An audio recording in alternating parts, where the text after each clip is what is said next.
राधा रानी के परम भक्त और वृंदावन वाले प्रेमानंद जी महाराज को भला कौन नहीं जानता है। वे आज के समय के प्रसिद्ध संत हैं। यही कारण है कि उनके भजन और सत्संग में दूर दूर से लोग आते हैं। प्रेमानंद जी महाराज की प्रसिद्धि दूर दूर तक फैली हुई है। कहा जाता है कि भोलेनाथ ने स्वयं प्रेमानंद जी महाराज को दर्शन दिए। इसके बाद वे घर का त्याग कर वृंदावन आ गए।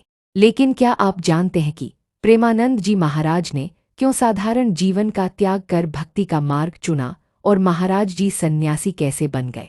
आइए जानते हैं प्रेमानंद जी महाराज के जीवन के बारे में। प्रेमानंद जी महाराज का जन्म उत्तर प्रदेश के कानपुर में एक ब्राह्मण परिवार में हुआ। प्रेमानंद जी के बचपन का नाम अनिरुद्ध कुमार पांडे है। इनके पिता का नाम श्री शंभू पांडे और माता का नाम श्रीमती रामा देवी है। सबसे पहले प्रेमानंद जी के दादाजी ने संन्यास ग्रहण किया।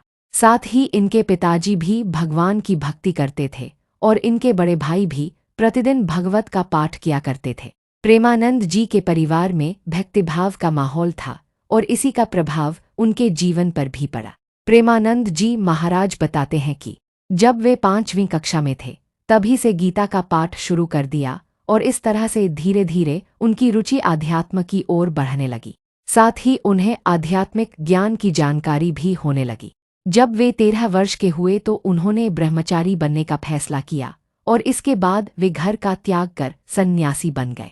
सन्याली जीवन की शुरुआत में प्रेमानंद जी महाराज का नाम आर्यन ब्रह्मचारी रखा गया। प्रेमानंद जी महाराज सन्यासी बनने के लिए घर का त्याग कर वाराणसी आ गए और यहीं अपना जीवन बिताने लगे। सन्यासी जीवन की दिनचर्या में वे गंगा में प्रतिदिन 3 बार स्नान करते थे और तुलसी घाट पर भगवान शिव और माता गंगा का ध्यान व पूजन किया करते थे। वे दिन में केवल 1 बार ही भोजन करते थे। प्रेमानंद जी महाराज भिक्षा मांगने के स्थान पर भोजन प्राप्ति की इच्छा से 10-15 मिनट बैठते थे। यदि इतने समय में भोजन मिला तो वह उसे ग्रहण करते थे, नहीं हो सिर्फ गंगाजल पीकर रह जाते थे। सन्यासी जीवन की दिनचर्या में प्रेमानंद जी महाराज ने कई दिन भूखे रहकर बिताया। प्रेमानंद महाराज जी के सन्यासी बनने के बाद वृंदावन आने की कहानी बेहद चमत्कारी है। एक दिन प्रेमानंद जी महाराज से मिलने एक अपरिचित संत आए और उन्होंने कहा, श्री हनुमत धाम विश्वविद्यालय में श्रीराम शर्मा के द्वारा दिन में श्री चैतन्य लीला और रात्रि में रासलीला मंच का आयोजन किया गया है, जिसमें आप आमंत्रित हैं। पहले तो महाराज जी ने अपरिचित साधु को आने के लिए मना कर दिया, लेकिन साधु ने उनसे आयोजन में शामिल होने के लिए काफी आग्रह की, जिसके बाद महाराज जी ने आमंत्रण स्वीकार कर लिया। प्रेमानंद जी महाराज जब चैतन्य लीला और रासलीला देखने गए तो उन्हें आयोजन बहुत पसंद आया। यह आयोजन लगभग 1 महीने तक चला और इसके बाद समाप्त हो गया।